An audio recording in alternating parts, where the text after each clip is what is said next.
Earth as a singular planet. In fact, it is anything but. For this is a story not of a universe, but a multiverse, where universes and planets, such as Earth, were replicated and mirrored across a vibrating, infinite plane. Some barely different from the next. Others drastically so. This is DC On Screen. Every week, Dave and Jason talk about the multiverse of DC properties on film and television. But be warned, if it's been officially released, you can expect they'll spoil it. Welcome into DC On Screen episode 484. This is the Lucifer series finale review. This episode, season 3, episode 24. Devil of My Word. I'm your host, David C. Robertson. This is my co-host, Jason Goss. Hello. And can I just talk about how frustrating it is that this is the last episode? Sure. That wasn't an ending. No. That wasn't an ending. No. I mean, it was indicative of, I think, just how naive these showrunners really are. Yeah. So the last 3 or 4 episodes have been pretty good of Lucifer. It's been gearing up and the kind of stuff that I really like. A lot of celestial stuff, a lot of revelations coming about, you know, and for the characters, not biblically. And then we have word before the show even drops that Lucifer is canceled, and showrunner Ildy and saying that she couldn't believe that it was canceled and that they wrote a cliffhanger. We had no idea that we wouldn't get a chance to wrap up our story in some way. In other words, we figured at the very least we would get a short order, which is why we created such a cliffhanger. You're an idiot. I'm just there's nothing, you cannot put this any more clearly. You're a fucking idiot. There was no way that was going to work. Right? They do not renew shit because it was a big cliffhanger. They don't give a damn. You had one thing in your tool bag for 4 years, and you blew it. You could have revealed that at the end of season 2 when your numbers were still good, and really doubled down on it for a couple seasons, and your numbers might have stayed. We don't know now. Could have been worse for all we know. But you had one thing, one load to blow, and you just threw it against the wall, man.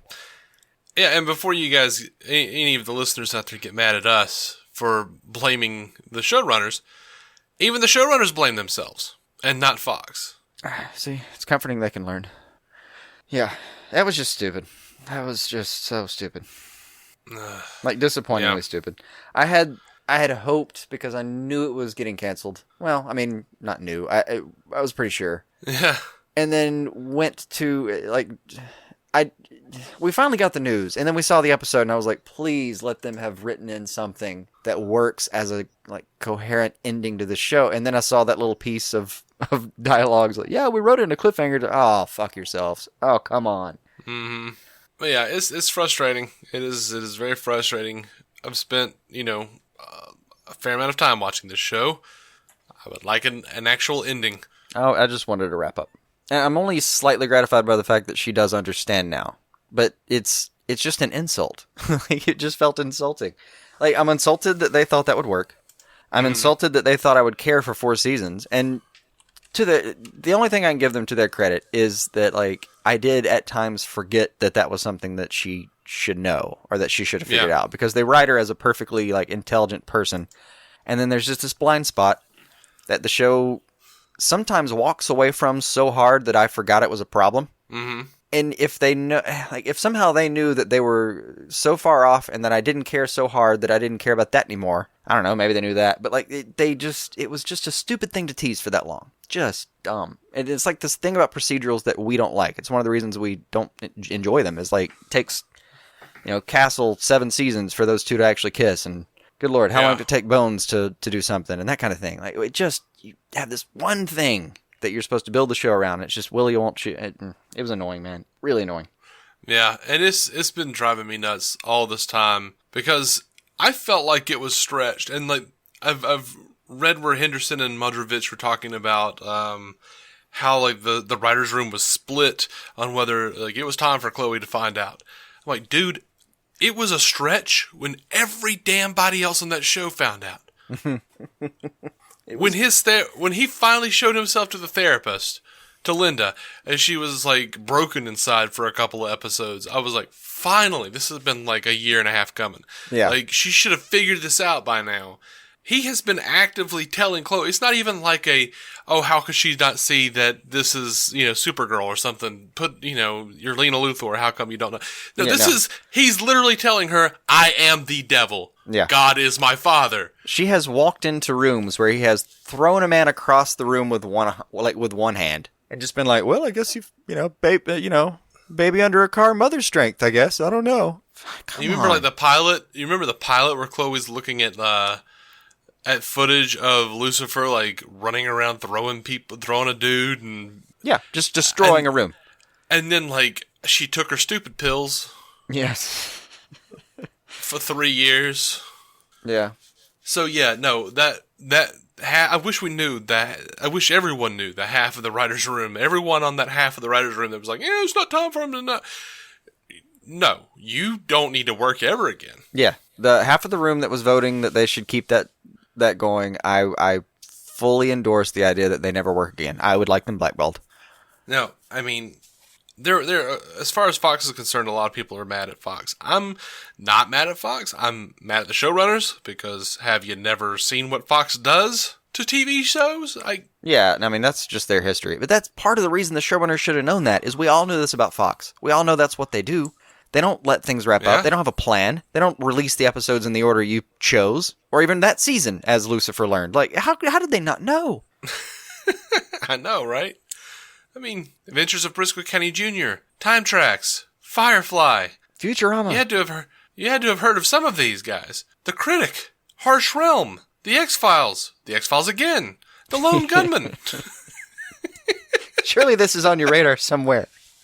Surely you're not just watching The Simpsons and thinking, oh, these people treat their shows well. Married with Children went for 11 years. They didn't get any kind of notice that it was going to be the series finale. The cast found out by hearing it on the radio. Let us not forget that Family Guy was at one point canceled for several years. Yeah. Right. That aside, the series gave us some good things. It did. By the end of the series, really enjoyed the fact that Lucifer felt like a real person this episode. Felt like he'd actually learned empathy. Mm-hmm. Like he's asking like, how's poor Daniel? Yeah, if you'd 2 years ago, he would have said like, how's Detective Douche? He actually cares how Daniel's doing. Yeah. Even Ella gets to. She actually had a line in there. I just wanted to tear his damn throat out right there. Oh, okay. Dude, Tom Welling killed it. Oh yeah. Wonderful. He did a really good job. Wonderful job. He had a great arc this season. I would have really enjoyed that if they had wrapped up his arc about an episode ago and really given me like one more wrap up episode. Mm-hmm. I mean, I was pretty okay with where they left it. I really just, I don't even know. To be honest, I think I'm okay with where it is. Like, I would like a wrap up movie or something. I want to see that episode, the fairy tale episode narrated by Neil Gaiman as God. I want to see that. Yeah. But I'm also okay with where it is. Like, do you think Chloe, you fans out there, do you think Chloe is really not just not going to be with Lucifer? You could, I mean, she finally knows the truth now. She's like, oh, it's all true. I mean, Linda didn't have that bad of a reaction. If she reacts the way her character would indicate she might react, it would take her a minute to get over it. But she's always been very concerned about him being truthful with her. Mm-hmm. And he has been the entire time. Surely her character would take some time and go, you know what? I'm sorry. I thought you were lying. That was on me. But that's how it theoretically should work out. But who knows? I mean, you realize somewhere in this episode, Lucifer actually says they're not metaphors. Yeah. I can't put this any more clearly for you. Like, detect, woman, detect. That's the worst part of it is like, by constantly doing that, they just made her out to be kind of stupid, like, and bad at her job. Yeah. He's been actively telling her, by the way, it's not a parlor trick. When I ask them what they desire, it is because I am the devil. Yeah. They answer me because I am the devil. Devil, devil, devil. Devil, yeah. I don't have time for your metaphors, Lucifer. They're not metaphors. I am he who shall not be named. What? I am the OG gangster. For God's sake. I am the devil himself. What do you want from me? Uh-huh. He's not Voldemort. They're all metaphors. He's not. That's my point. Not a well-rounded Yeah. point, but it made me happy. So, yeah. No, we did finally get to see I, Maze repair her relationship with Linda. Great fight scene for Or- Maze. I liked that. Are we to believe now that, like, Maze doesn't want to go back to hell? I don't know. At least she got to go get her friend back. See, we don't get to see what happens with her. I mean, I'd love to see a version of this where, like, Lucifer, wants to go back to hell to kind of fix hell. So there's a lot of stuff you could do where you wrap it up where, like, maybe they don't end up together, but he goes back to hell because, like, there needs to be someone in hell who understands heaven and hell, and he's the only one there. And, like, he understands all three planes. He understands humanity now. He understands hell because that's kind of his thing anyway. And then he's been to heaven. He knows what that's like. It'd be wonderful if that worked out and he gets to take Maze and take his right hand, Girl Friday with him. But it's just not gonna happen, and I'm okay with that. Because the thing is, like, there are things that I would love to see to wrap up the show, but they're not going to do that. They're not going to give me like an hour's worth of fulfillment. Yeah. I'd like to see, like, at most, I would want to see half a season where he's with Chloe, they're together, he realizes he's still unhappy, he doesn't have a purpose, and then he realizes, like, we could really, you and I have seriously sat here and wrapped up this thing the other day, like, just talking about it. Like, we could wrap it up in, like, an episode where, like, he decides that, she's not the point. Like, loving her is not the point. Like, she showed him the way. And the truth behind our version even toyed with the idea purpose. that, like, she wasn't the first one that could affect him, but he kind of forgets it because as Amenadiel kind of has pointed out or suggested at times, like, you kind of forget what divinity is like when you're on heaven or when you're on Earth for too long. So maybe he's just, which again would also explain why the person who is used as the morality play for like a version of him almost, and every religion in the world uses a version of the devil almost. Mm-hmm. It's like the most basic concept of morality or religious concept. It's just so basic that the idea that morality exists and that it's a concept that the devil would have some idea of, and he's just every episode is philosophy 101 for this guy. It's frustrating. There's no way that he would have that little idea what's going on with the real world. But that was another thing we were talking about. Was like maybe Amin was that was why he never could get his head around, like, well, what's being nice like? Well, like, he's losing it as he stays here. Yeah. But he kind of gets to the point finally with this version of Chloe, maybe, that even if it's not versions, he finally gets to the point with Chloe that he gets it. He understands what the role of heaven and the role of hell is, and we were pitching around the idea that, like, maybe it's more like it doesn't matter anymore. Because if it was Linda talking to him, she'd be like, well, aren't you mad? Like, you've spent sessions and sessions bitching about how, like, it's all your dad's plan and you're so pissed. And then he could just kind of say, I'll be honest, I don't care. I mean, if it's his plan and this is what I was supposed to do, I agree with him. If it's not his plan and I'm choosing it, well, I agree with me. It doesn't matter. It's the right thing to do, so I'm going to do it. Be like, oh my God, closure for the character. Send him to hell and let him do his thing. And then you could tie in, like, the idea they've been building in, which was one of the cool ideas the show gave us, which was the whole, like, people are in hell because they choose it. You could send him back down there with some empathy and kind of be able to actually sort out the people who are choosing it because they should be there, and the people who are choosing it because of some, like, unidentified self-loathing issues they don't really deserve. And maybe he can actually show them mercy because he knows what that is now and get them out. And, like, with maybe the back end plan that, eventually Chloe will die, she'll go to heaven, and if he works really hard and does his job, maybe he gets to go see her again one day. It'd be a wonderful ending. Yeah. At the very least, an ending. Man, I hope hell isn't really like that. Because I tell you what, man, I feel guilt over a McDonald's burger, I want to be on my deathbed, like, slipping into the ether and going, oh, that quarter pounder, and now I'm in hell. Shouldn't have had the second.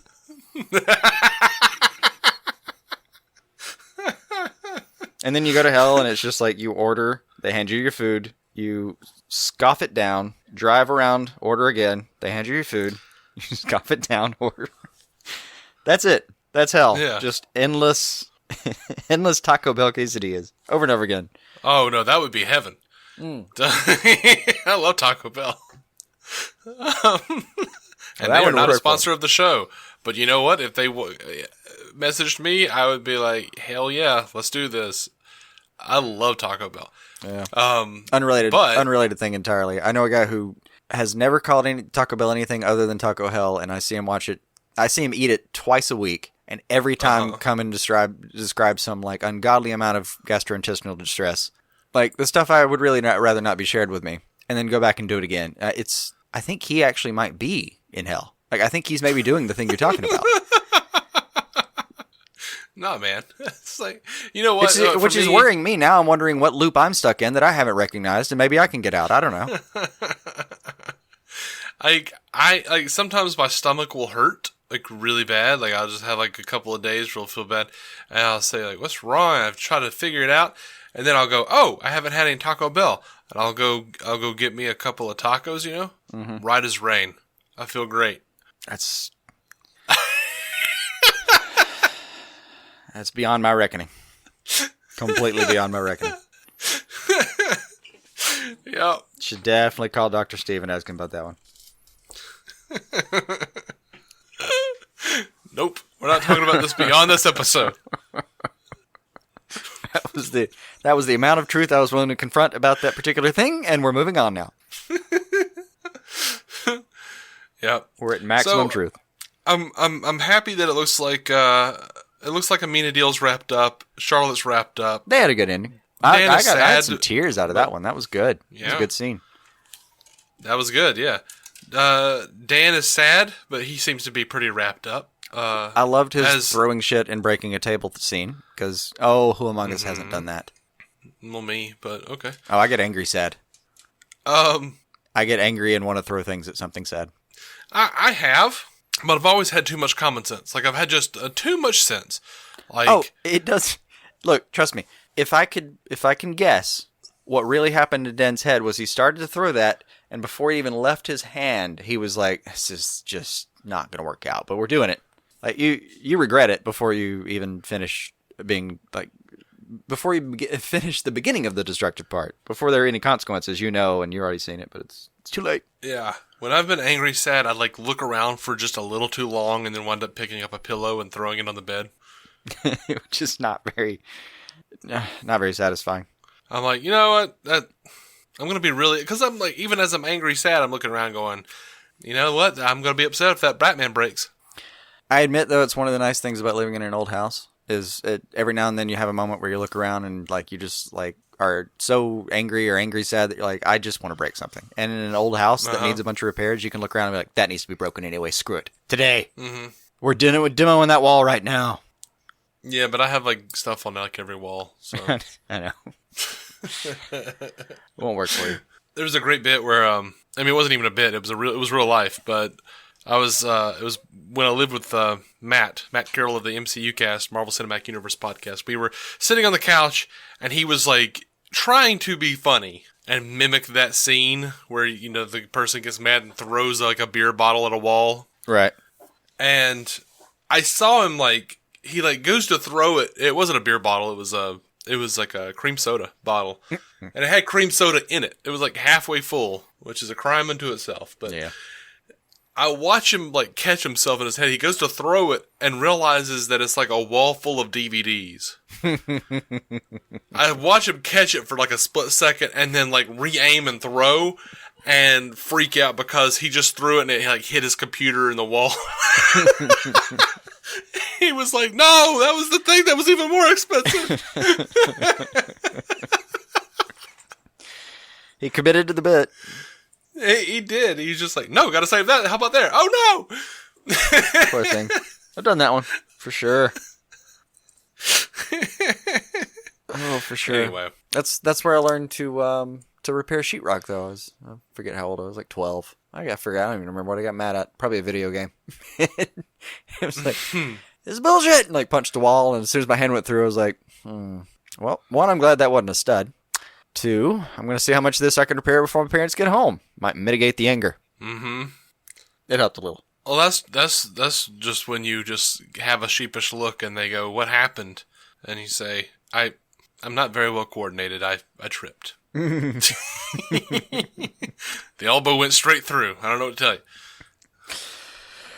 Oh, I don't even remember. No what one I can told get him. mad for being fumbly. I don't even remember what I told him. I just went for it and started fixing it. It was like, I got mad. I punched the wall. I'm fixing it. I don't remember how much trouble I got in. No, I'm not advocating lying. Not really. Only to your parents. Well, that would have been what really happened with me. is I would I would never think like, hey, you know what would be a good idea? Putting my fist through a wall. It's not a good idea. Like, nope. You're just like, I gotta punch something. That's gonna hurt my hand.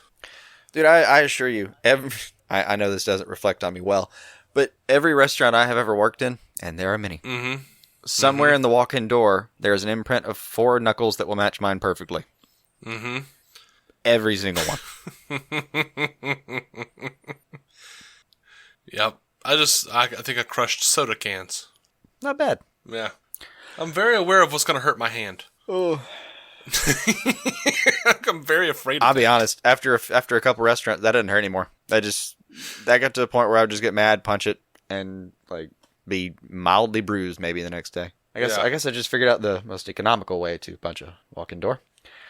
One last thing about the show for me though. That last scene with the angel wings and the angel wing tricks and stuff, that was... Yeah. The only unrewarding part of that scene was thinking, like, how could I had 2 seasons of this if you assholes had moved on?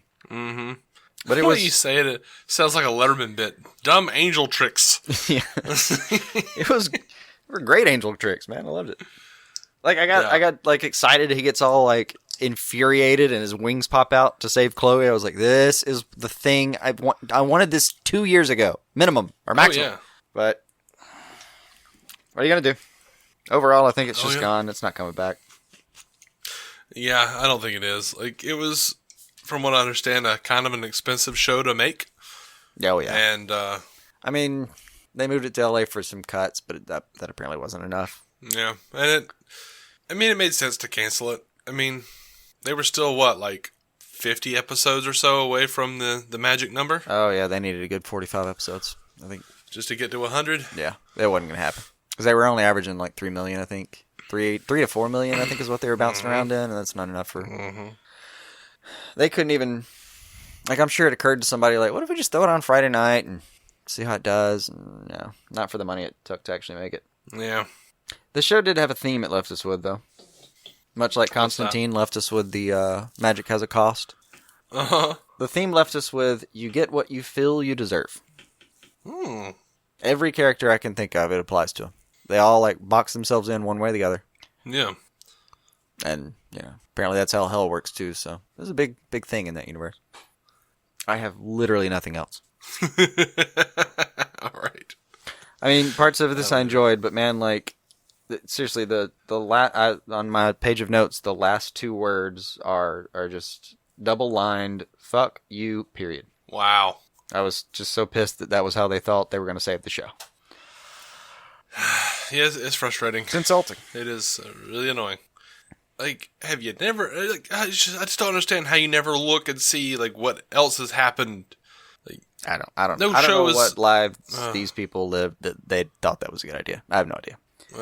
I mean, I'm sure there was a Fox exec somewhere trying to whisper hope in their ear, but they should have seen through that. Well, if it gets picked up by someone else, by the way, CW has already passed on that one. Said it's not going to happen. Yeah, like people asked Pedowitz, the president over there, about Lucifer, and he was like, "We haven't even talked about it. I don't know what you're talking about. It's not even on the docket. Man. It's not happening. We're good." Yeah. He said they were happy with what they had in development. If it gets picked up for some reason or another, I guess we'll talk about it, but I'll definitely watch it. Berlanti just set a record here recently, as of like some of the series announcements, for like most shows on the air at one time by a production company. Mm-hmm. Do you honestly think Pedowitz is going to take on another DC show that's only tangentially DC, I know, but another show that is theoretically set in a universe where those characters could meet, and ask Berlanti, hey, you think you could sort this one out too? Maybe have it ready for next year? No. Well, it could just be another standalone. iZombie's canceled now. Is that canceled? Yeah, I think it's going to have like this next season that's coming up as like this last one. Oh, that's how it got renewed, I thought. I didn't see if it was the last. If it's the last one, that's probably fine, but I enjoy that show. Yeah, I mean, there's standalones, and having a standalone Vertigo even makes sense with that precedent, but they're not going to do it. They're not going to do that. Mm-hmm. Take on a show that's, as you said, expensive to do for little to no reward, and a lot of flack about, hey, you're going to include it? Because blah, blah, blah, blah, blah. No. Yeah. DC Streaming's not interested in it right now. Nope. Its best chances on Hulu, and I just don't think they're going to do it. Nah, I don't either. If it does, I'll watch it, but I don't think it's going anywhere. This thing is, if someone does save the show, the only hope I have is that if they do save the show, it'll come back with, at least they've already done it. They've already revealed it, so at least maybe we can move forward. Mm-hmm. I will tell you this right now. It's maybe a hard stance, but if they come back and somehow undo that moment, man, I may bail on it. I may not be able to handle it. I don't blame you, man. That may be like, stupid. Dave is doing the reviews from now on that show. I can't handle it. I can't. Like, she just goes back that night. It was like, it's just PTSD. We were panicked. I saw the wrong thing. I'm like, oh no, I can't. Yep. Anyway. Guys, we've got a couple more reviews to do, so we're going to dip out on this one. Other stuff that we like way more wrapped up. If you enjoyed listening to us bitch about this episode of Lucifer, as happens, for the final time, 99.5% sure. You can check us out, dconscreen.com. We're on iTunes. We're on pretty much everything but Spotify. And, I don't know. We'll have news coming up at some point. We're going to do an Arrow review. We're going to do a Gotham season finale review. And we're going to do a Deadpool 2 review because we feel like it. Yeah. And until next time, keep some DC on your screen.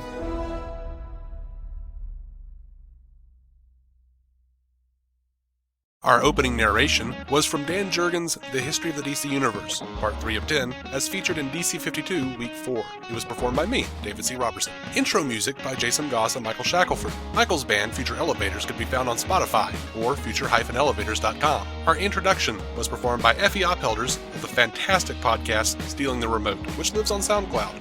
It can also be found on iTunes and Stitcher. We are proudly in partnership with TV Time, TV show calendar and social media site that lets you keep track of what you're watching, what your friends are watching, and where you all left off. DC On Screen is a maladjusted production. Visit maladjusted.tv for more from me and Jason, including sketch comedy, an improvised web series, vlogs, parodies, and more. Are